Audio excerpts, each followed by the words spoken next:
आज हम लेकर आए हैं विजय आईएएस की मंथली करंट अफेयर मैगजीन अप्रैल 2025, जिसमें आज हम इंटरनेशनल रिलेशंस के कवर करेंगे, शॉर्ट्स कंप्लीट करेंगे, प्लस आज एमसीक्यूज़ भी होंगे। 2 दिन हमने जितना अभी कवर किया है उसका आपको पूरा बताना पड़ेगा कि कितना आपने सुना है ढंग से और कितने क्वेश्चंस आप सॉल्व कर पा रहे हो। दूसरा, पीडीएफ्स ऑलरेडी अपलोडेड हैं एमसीक्यूज़ की टेलीग्राम लिंक पर, तो आप टेलीग्राम चैनल को ज्वाइन करिए ताकि आपको इंपॉर्टेंट पीडीएफ्स, हाईलाइटेड पीडीएफ्स मिलती रहें। आज का पहला टॉपिक है सार्क वीज़ा एग्जेम्पशन स्कीम के बारे में, तो चलते हैं समझते हैं। देखो, हम जानते ही हैं कि सार्क एक रीजनल ऑर्गेनाइजेशन है ना। हम सभी जानते हैं सार्क एक रीजनल ऑर्गेनाइजेशन है जिसका फुल फॉर्म क्या है, south Asian association for regional cooperation. 1985 में बनाया गया था। 7 इसके मेंबर कंट्रीज़ हैं, Bangladesh, Bhutan, India, Maldives, Nepal, Pakistan, Sri Lanka. 8 member total हैं क्योंकि अफ़गानिस्तान ने 2007 में इसको ज्वाइन किया था। अब सार्क से रिलेटेड आया कि वीज़ा एग्जेम्पशन की स्कीम चलाई जा रही है, तो भारतीय सरकार ने ना अनाउंस किया कि जो भी पाकिस्तानी नेशनल्स हैं उसको परमिट नहीं किया जाएगा भारत में ट्रैवल करना under the SAARC visa exemption scheme. ठीक है, वीज़ा एग्जेम्पशन स्कीम बहुत पुरानी है, 1992 में ही बनाई गई थी, आज से आप लगा लो 33 ईयर्स पहले।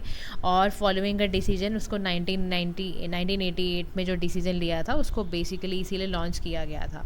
ये तो स्कीम देखो इसलिए चलाई गई थी कि आपस में जितनी भी साउथ एशियन कंट्रीज़ हैं वो आपस में एक दूसरे को पीपल टू पीपल कॉन्टैक्ट हो पाए रीजनल कोऑपरेशन के लिए। लेकिन आपने पिछले दिनों देखा जो पहलगाम अटैक वगैरह कराया गया, तो उसके तहत फिर इंडिया सरकार ने बिल्कुल ये ले लिया कि भाई ये क्या बात हुई। तो इस स्कीम में साफ साफ बोल दिया पाकिस्तानी नेशनल्स भारत में नहीं घुस सकते, साफ साफ। ठीक है, तो उसके बाद करेंटली लिस्ट में ना 24 कैटेगरी हैं एंटाइटल्ड लोगों की, जिनको कि डिग्नेटरी, जज ऑफ हाई कोर्ट, ये सबको लिस्ट को इंक्लूड करा गया है। ठीक है, अब हम चलते हैं नेक्स्ट शॉर्ट में जिसमें हम बात करेंगे BRICS labour and employment ministers meet 2025, जिन्होंने डिक्लेरेशन अडॉप्ट करी है। ठीक है, देखो जो ये डिक्लेरेशन है ना, इसमें 2 पाइवटल थीम्स को लेके चला गया है 2025 की। एक तो आर्टिफिशियल इंटेलिजेंस, एक है फ्यूचर ऑफ वर्क, और उसके बाद कि ना क्लाइमेट चेंज का क्या इम्पैक्ट पड़ेगा वर्ल्ड पर और जस्ट ट्रांजिशन क्या चाहिए उसके ऊपर ये है। ये मीटिंग जो है ना ये हेल्ड की गई है ब्राज़ील के अंदर, ब्रासीलिया में, और इसका पूरा ध्यान यही है कि ना जितने भी ग्लोबल साउथ के लोग हैं, यानी जो भी लीस्ट डेवलप नेशंस हैं, एशिया के, अफ्रीका के, साउथ अमेरिका के, वो ग्लोबल साउथ का पार्ट है, हम सभी जानते हैं, उनकी सस्टेनेबल गवर्नेंस और इंक्लूसिवनेस के लिए ये चलाया जा रहा है।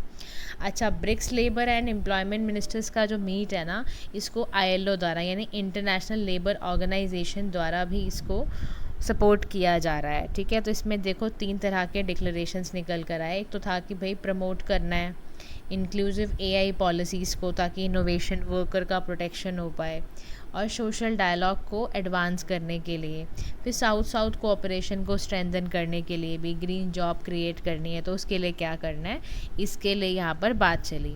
अब देखो इसका ना ऐसी डिक्लेरेशंस का फ़ायदा क्या होता है, वर्कर्स को सबसे ज़्यादा फ़ायदा मिलता है। जब भी ऐसी कोई डिक्लेरेशन आती है सबसे पहले ना एआई की वजह से डिसेंट जॉब्स निकल कर आएंगी, डिसेंट वर्क निकल कर आएगा, इक्विटेबल एक्सेस होगा एआई का, मीन्स टू वर्क मिलेगा वर्कर्स को, मीनिंगफुल सोशल डायलॉग होंगे, सबसे बड़ा फ़ायदा ये हो गया। दूसरा, ब्रिक्स कंट्रीज़ जो आपकी हैं, अगर आप ब्रिक्स का देखो तो ब्रिक्स में आपको पता ही है ना कौन कौन सी कंट्रीज़ आती हैं। ब्रिक्स में क्या होता है, Brazil, Russia, India, China, south Africa, इनके कंट्रीज़ में हैं। अब यहाँ पर क्या हो रहा है, इनको यूनिकली बेसिकली प्लेस किया जा रहा है ट्रांसफॉर्मेशन के लिए, साउथ साउथ कोऑपरेशन ताकि हो पाए। अच्छा, जस्ट ट्रांजिशन पे भी बहुत ज़्यादा ध्यान इसलिए दिया जा रहा है ताकि ग्रीन जॉब्स वगैरह क्रिएट हो जाएं और ना इंक्लूसिव पॉलिसी निकल कर आए। जस्ट ट्रांजिशन का मतलब ज़रूर ध्यान रखना, जस्ट ट्रांजिशन का मतलब गाइस क्या होता है, इसका शब्द का मतलब समझना कि एक प्रोसेस है जिसमें जितनी भी लो कार्बन इकॉनमी है ना, उन कंट्रीज़ को प्रायोरिटाइज़ किया जाएगा कि इनके साथ फेयरनेस एंड इंक्लूसिविटी होनी चाहिए। दूसरा, इनकी ना जो भी वल्नरेबल कम्युनिटीज़ या वर्कर्स हैं जो जॉब डिस्प्लेसमेंट फेस कर रहे हैं उनका ध्यान रखा जाए। यानी जो जस्ट ट्रांजिशन है वो वेरियस डायमेंशंस की प्रॉब्लम्स को एड्रेस करता है कि वो इनइक्वालिटी है, वल्नरेबिलिटी है, अपॉर्चुनिटी है, स्किल डेवलपमेंट है, जॉब क्रिएशन है, प्रोटेक्ट करना वर्कर के राइट, ये सारी की सारी चीज़ें इसके अंदर आती हैं। आप सोचो 1.2 बिलियन लाइवलीहुड जो है वो थ्रेट में था from ecosystem collapse. 2.4 billion workers जो हैं वो डेंजरस हीट लेवल्स में गुजर रहे हैं।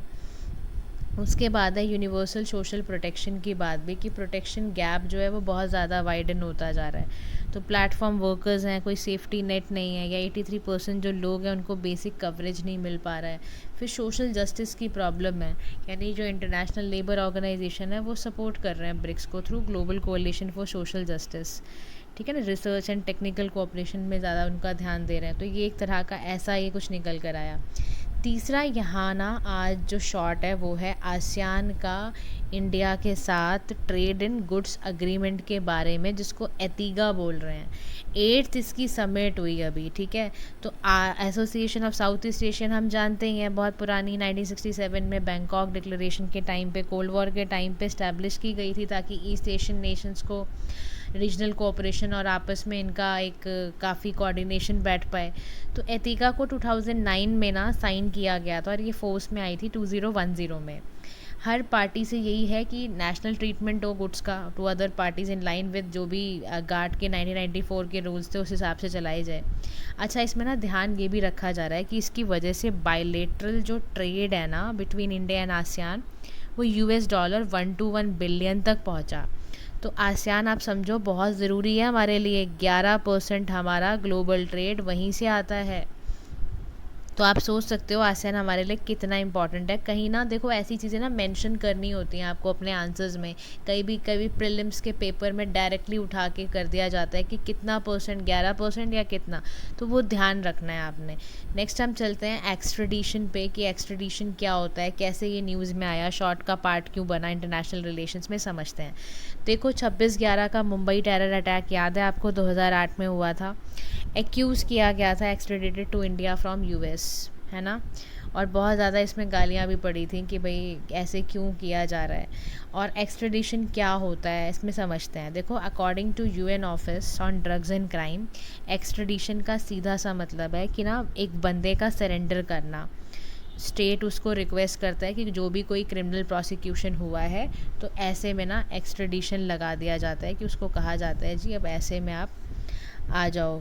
मतलब इसको ना हिंदी में कहते हैं प्रत्यर्पण करना, डिपोर्ट करना बेसिकली, ठीक है। तो act of someone return from trial to another country. जैसे मान लो भारत का क्रिमिनल कोई यूएस में या किसी और कंट्री में चला गया है, तो उसको वापस लेना, क्योंकि उसने यहाँ पर इलीगल काम किया, तो उसका क्रिमिनल प्रोसिक्यूशन भारत के अंदर चलेगा। तो वही लिख रहा है कि surrender of any person which sought by the requesting state for criminal prosecution, कि उसके खिलाफ फिर भारत में ही चलेगा। एग्जाम्पल, एक्सट्रेडिटेबल जो ऑफेंस होते हैं ना, ये वो ऑफेंस होते हैं जिनमें ना एक्सट्रेडिशन ट्रीटी के अंदर आते हैं सबसे पहले ये, और इसमें ना पनिशेबल होते हैं 1 साल या 1 साल से ज़्यादा के लिए, आइदर इन इंडिया और इन फॉरेन स्टेट, अगर कोई नहीं ट्रीटी है तो भी। अब ना देखो एक्सट्रेडिशन के प्रिंसिपल्स मैं आपको समझा देती हूँ, बहुत ध्यान से समझना क्या होते हैं। देखो एक टर्म होती है एक्सट्रेडिशन प्रिंसिपल में, वो होती है रेसिप्रोसिटी। क्या होती है? रेसिप्रोसिटी होती है। रेसिप्रोसिटी का मतलब क्या है कि इसमें ना म्यूचुअल कोऑपरेशन है स्टेट और एक्सट्रेडिशन का, एक्सट्रेडिशन के साथ, यानी एक्सचेंज करना चीज़ों को फॉर म्यूचुअल बेनिफिट। नाम से समझ में आ रहा है ना, रेसिप्रोकेट करना, specially privilege granted by one country और अनदर टू, लाइक दिस, है ना। तो एक्सट्रेडिशन के केस में ना जब भी क्वेश्चन आ जाए कि भाई एक्सट्रेडिशन के केस में क्या होता है रेसिप्रोसिटी, तो इसमें क्या होता है कि ना country will only extradite a person to another country, अगर दूसरी कंट्री रेसिप्रोकेट करती है तभी। तो ये जो म्यूचुअल कोऑपरेशन एंड फेयरनेस पे चलता है इंटरनेशनल क्रिमिनल जस्टिस में भी। समझ में आ रहा है? इसका पर्पज़ है कि country will not extradite a person to another country जब तक कि वो उस सिटीज़न को नहीं बुलाएगी। ऐसे सिमिलर सिचुएशन अगर उसके साथ भी होती है तो उसके साथ करती है। एग्जाम्पल के तौर पर कंट्री लाइक अर्जेंटीना, ठीक है, उसने ना एक्सट्रेडिट सबॉर्डिनेट करा to the principle of reciprocity, ठीक है। इसका मतलब ये है कि एक्सट्रेडिशन तभी दिया जाएगा जब requesting country also reciprocate in similar situations. समझ में आएगा? अगर वो कर रहा होगा सामने वाला तभी किया जाएगा। तो ऐसा कब किया जाता है? जब ना फॉर्मल एक्सट्रेडिशन ट्रीटी अवेलेबल ना हो, कोई ट्रीटी एग्जिस्ट नहीं कर रही हो दो कंट्रीज़ के बीच में, तब ये किया जाता है। समझ गए? रेसिप्रोसिटी कब यूज़ करा जाता है? देखो इसमें बनाया भी हुआ है बैलेंस, कि दोनों एक साथ करेंगे तो ही ठीक है, म्यूचुअल होना चाहिए। नेक्स्ट कॉन्सेप्ट एक्सट्रेडिशन में आपके पास आता है डबल क्रिमिनलिटी का। किसका आता है?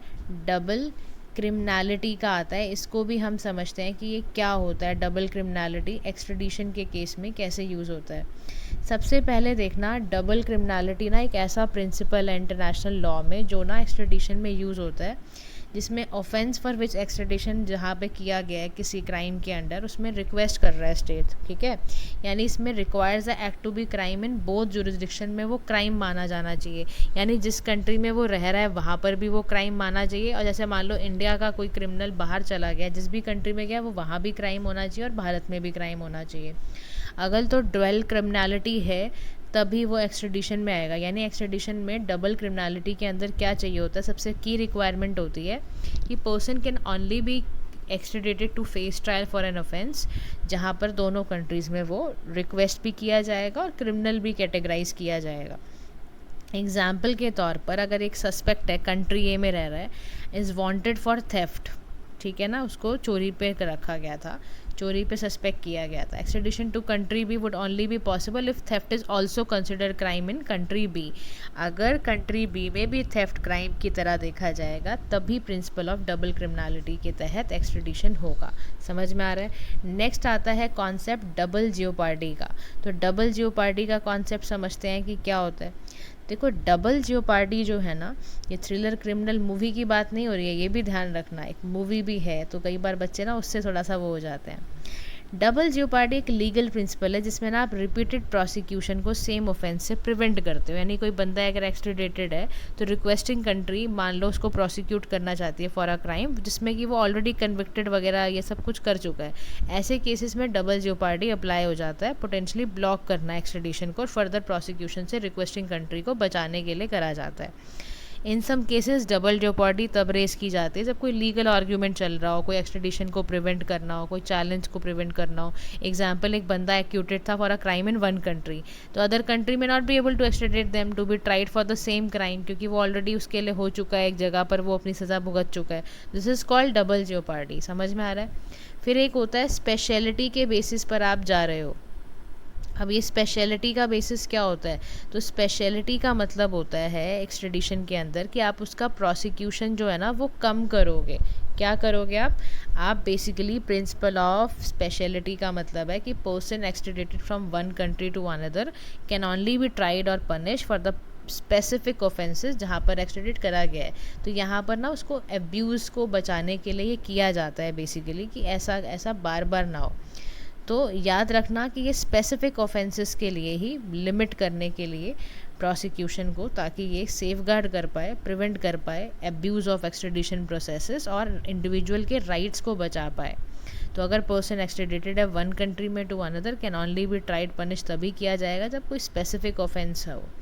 फेयर ट्रायल तो आपको पता ही है कि just and impartial legal proceedings के साथ चलना है। समझ में आया, इस बेसिस पे होता है। अब हम चलते हैं फ्रेमवर्क समझते हैं एक्स्ट्रेडिशन का क्या है। देखो, भारत के अंदर ना एक्स्ट्रेडिशन एक्ट आया 1962 में, पूरा कंसोलिडेट करा गया, क्रिमिनल फिगरेटिव सारा कुछ करा गया। मिनिस्ट्री ऑफ एक्सटर्नल अफेयर्स इसकी नोडल अथॉरिटी है जो एक्स्ट्रेडिशन से रिलेटेड केसेस को देखती है। भारत में एक्स्ट्रेडिशन ट्रीटीज़ 48 नेशंस के साथ हैं, बांग्लादेश यूएसए को मिलाकर, और गवर्नमेंट फाइनली डिसाइड कर रही है एक्स्ट्रेडिशन को और कैसे कैसे हायर कोर्ट में अपील करना है। ये भी ग्लोबली अगर देखा जाए तो यूनाइटेड नेशंस ने एक मॉडल ट्रीटी एक्स्ट्रेडिशन की बनाई हुई है, एक यूएन मॉडल लॉ बना हुआ है, ये सब क्रिएटेड है। तो चैलेंजेस एक्स्ट्रेडिशन लॉ में क्या आता है, क्रिमिनलिटी का दोबारा है ना, ऐसे बंदा एक्सप्लॉइट हो सकता है, टाइम कंज्यूमिंग बहुत है, लिमिटेड नंबर ऑफ ट्रीटीज़ हैं, बहुत लिमिटेड नंबर, इतनी सारी कंट्रीज़ में खाली 48 कंट्रीज़ के साथ आपका एक्स्ट्रेडिशन साइन है, ये क्राइसिस है। Now move to the next, आपका शॉर्ट जा रहा है जिसमें हम इंडिया और थाईलैंड के ना स्ट्रैटेजिक पार्टनरशिप को आज समझेंगे कि कैसा है। देखो, इंडिया और थाईलैंड जो है ना, इन्होंने जॉइंट डिक्लेरेशन साइन किया है, कहा कि हम ना स्ट्रैटेजिक पार्टनरशिप बनेंगे, हम लेस फॉर्मल ज़्यादातर कोऑपरेशन की तरफ बढ़ेंगे, common objective trade, economy, technology. क्या है, ट्रेड, इकॉनमी और टेक्नोलॉजी, ट्रैट पे वर्क करेंगे हम।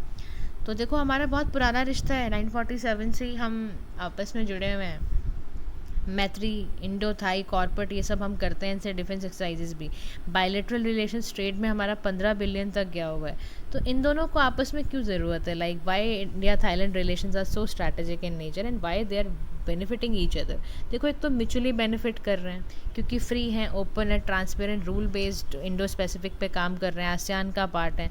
आसियान के सेंट्रलिटी में वैसे ही आपको पता है ASEAN is so important for us, अभी हमने पढ़ा 11% का ट्रेड वहीं से आ रहा है। स्ट्रैटेजिक लोकेशन है थाईलैंड, इंडिया का मैरिटाइम नेबर है, पीस देगा वहाँ पर, act east act west policy पर हम ध्यान देने के लिए कॉम्प्लीमेंट करेगा। Regional and sub regional grouping में बिम्स्टेक आसियान में हम दोनों एक साथ कंट्रीज़ हैं। हमने कई एग्रीमेंट इनके साथ साइन किए हुए हैं, चाहे वो नेशनल हेरिटेज को लेकर हो, लोथाल डेवलपमेंट हो नॉर्थ ईस्ट रीजन में, या पीपल टू पीपल कॉन्टैक्ट हो, ट्रेड फैसिलिटेशन हो। तो बहुत काम का है थाईलैंड हमारे लिए और हम थाईलैंड के लिए। ठीक है, तो this is all about India Thailand. Now move to the India ने ना एक्सटेंड करा है अपना कॉन्टिनेंटल शेल्फ का क्लेम। ध्यान से सुनना कहाँ पर। रिसेंटली इंडिया ने बोला भाई साहब सेंट्रल अरेबियन सी में हमारा क्लेम ज़्यादा होगा, एक्सटेंडेड होगा हमारा 10,000 स्क्वायर किलोमीटर, क्योंकि पहले मॉडिफाई वगैरह किया गया था और हमारा बहुत डिस्प्यूट था पाकिस्तान के साथ। नाउ वी आर सेइंग कि भैया एक्सटेंड करो। अब समझते हैं क्या होता है इसके फ़ायदे, है ना, और कौन सी कमीशन है जो ये लिमिट करती है कॉन्टिनेंटल शेल्फ वगैरह का। देखो इसका ऑब्जेक्टिव यही होता है कि ना आउटर लिमिट्स वगैरह को इस्टेब्लिश करना। यूएन हेडक्वार्टर्स हमेशा मिलते ही रहते हैं, 21 इसमें मेंबर्स हैं जिस पे काम करते हैं। फाइनल जो बाइंडिंग है वो कोस्टल स्टेट्स में होती है। तो डिस्प्यूट ओवर मैरीटाइम बाउंड्री में डिस्प्यूट क्या क्या है इसके बारे में बात करते हैं। देखो एक्सक्लूसिव इकोनॉमिक जोन है, कोस्टल कंट्री जो है ना उसमें एक्सक्लूसिव इकोनॉमिक जोन है जो एक्सक्लूसिव माइनिंग फिशिंग राइट देते हैं 200 नॉटिकल माइल्स तक। ये एरिया ना अनब्रोकनेबल है, मतलब land mass all the way till the sea bed तक आप रहता है। ये जितनी भी ओशनिक एरिया है वो कंट्री का पार्ट है, एक्सटेंडेड कॉन्टिनेंटल शेल्फ। तो इंडिया ने कहा ये पहला क्लेम ऐसा नहीं कि अभी किया है, 2009 में भी हमने किया था ऐसा क्लेम कि वास्ट स्ट्रेच हमारा है। हमने इनको जाके कंफर्म भी किया था भाई ये एरिया हमारा है। तो लेकिन पाकिस्तान ने 2021 में ना बहुत ऑब्जेक्शन उठाए थे और बहुत कलेश मचाने के बाद इसको स्पेसिफिकली सर क्रीक बोल दिया गया था। तो मार्च 2023 में ना CLCS यानी commission on the limit of continental shelf ने रिजेक्ट कर दिया entirety of India's claim in Arabian sea region को, बिल्कुल मना कर दिया। However commission allowed countries to submit modified claims को उन्होंने सबमिट भी करने को बोला है। ठीक है, अब सर क्रीक का बात करें तो ये 96 किलोमीटर का ना बेसिकली यहाँ पर ये लॉन्ग डिस्प्यूटेड टाइडल एस्चुरी है। ये एक्सटेंड हुआ हुआ है इनटू अरेबियन सी और रफली ना सिंध प्रोविंस ऑफ पाकिस्तान और कच्छ रीजन ऑफ गुजरात के बीच में डिवाइडेड है। 1947 में भारत ने इसलिए सेटल कर दिया था कि चलो ठीक है इंटरनेशनल प्रिंसिपल्स है, मैरीटाइम लॉ है, थिलवॉक प्रिंसिपल करके हमने इसको सेटल कर लिया था। लेकिन पाकिस्तान जीने देता है। हाउएवर क्लेम की सर क्रीक नेविगेबल नहीं है, so the dispute could not be settle, इस प्रिंसिपल के अकॉर्डिंग नहीं चल पाएगा। पाकिस्तान का पता ना आपको हर जगह पे कुछ ना कुछ करता ही रहता है, इसलिए ये प्रॉब्लम अभी भी चलती जा रही है। Move to the next part. तो भारत ने अब कहा है भाई हम तो लेंगे ये एरिया। तो देखो क्या होता है, भारत भी अब अग्रेसिव होता जा रहा है ना, भारत को भी ज़रूरत है अग्रेसिव होने की क्योंकि सामने से बहुत अग्रेशन आ रहा है। फिर ट्रांसशिपमेंट फैसिलिटी फॉर बांग्लादेश की बात करते हैं अब हम। इंडिया ने ना फॉर्मली रिवॉक कर लिया। इंडिया ने कहा भाई ट्रांसमिट कोई फैसिलिटी नहीं मिलेगी for Bangladesh export from India. ये क्या हुआ है समझते हैं। देखो ये भी बहुत कूदता रहता है बांग्लादेश भी, इसकी भी तैयारी है, पाकिस्तान को भी हमने उड़ाया, इसकी भी तैयारी चल रही है। 2020 में ना हमने एक अग्रीमेंट किया था कि ना बांग्लादेशी गुड्स को हम एक्सपोर्ट करेंगे और उसके लिए इंडियन कस्टम जो लैंड कस्टम स्टेशंस थे उनको भी पोर्ट किया गया था for destination in third country कि आराम से यूरोप वेस्ट एशिया वगैरह में चला जाए। हमने एग्रीमेंट किया था।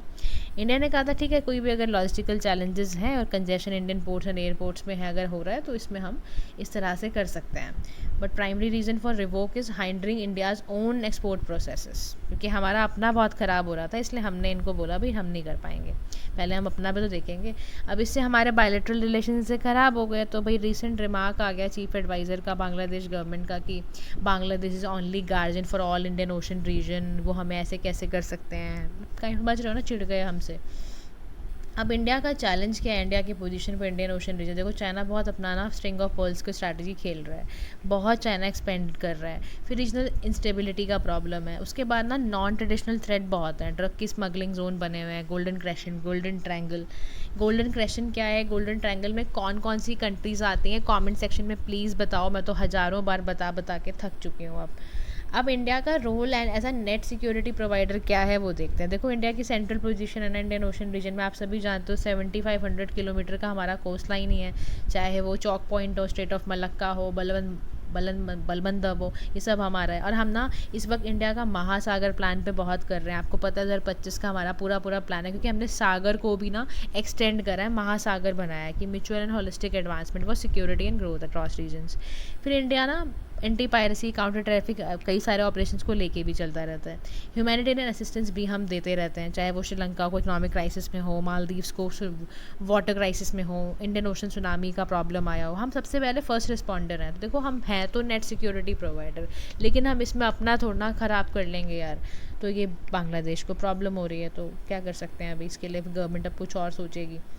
Now move to the next topic, जिसमें ना हम बात करेंगे हर्ड एंड मैकडोनल्ड आइलैंड के बारे में। तो देखो क्या होता है, यूएस के प्रेसिडेंट ने, आपको पता है ना, 10% का रेसिप्रोकल टैरिफ लगाया था सेवरल यूएस ट्रेड पार्टनर्स पे, चाहे वो हर्ड एंड मैकडोनल्ड आइलैंड हो, उन पर भी लगाया था। तो ना प्रेसिडेंट कॉल अप्रैल 2 को लिबरेशन डे बोल दिया, और उन्होंने कहा भी अमेरिका की हिस्ट्री में हमने डिक्लेयर कर दिया भी अप्रैल 2 लिबरेशन डे होगा। देखो आइलैंड्स की बात करें, दोनों आइलैंड ऐसे हैं जो अनइनहैबिटेड हैं, लोग ज़्यादा रहते ही नहीं हैं, ठीक है, with no permanent human population नहीं है, ऑस्ट्रेलिया द्वारा एडमिनिस्टर करा जाता है, वोल्केनिकली बहुत एक्टिव रीजन है ये, ओपन विंडो है अर्थ की, और ना ये बहुत ज़्यादा अपॉर्चुनिटी देती है ग्लेशियल डायनेमिक्स और जियोमॉर्फिक प्रोसेसेस का। इवन आपको पता है ये जो साइट है ना, इसको वर्ल्ड हेरिटेज साइट में डाला गया यूनेस्को ने। आप सोचो कितना इंपॉर्टेंट है, यानी कि इसीलिए जहाँ जो इम्पॉर्टेंट चीज़ मिलती है ना, तो अमेरिका को लगता है ये उसकी चीज़ है। तो कुछ होती नहीं ऐसी लड़कियां या लड़के जो उनको लगता है कि अगर अच्छी लड़की दिख गई है या अच्छा लड़का दिख गया तो अब ये मेरे हाथ से जाना नहीं चाहिए। तो काइंड ऑफ इतनी गंदी मेंटेलिटी लेके जो लोग चलते हैं ना, इतने ऑब्सेस्ड हो जाते हैं। काइंड ऑफ यूएस भी कई बार ऐसी हरकतें करता रहता है, नहीं इवन चाइना भी करता है। देखो दोनों, हर कंट्री को ना बस सबको लगता है हमारी मोनोपोली चले।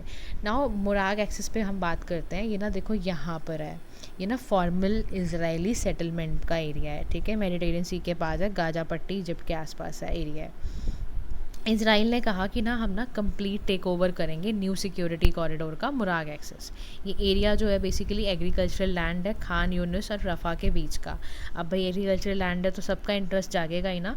तो नेम मुराग इसलिए पड़ा क्योंकि यहाँ पे इलीगल इजरायली सेटलमेंट थी इस रीजन में 1972 से लेकर 2005 तक।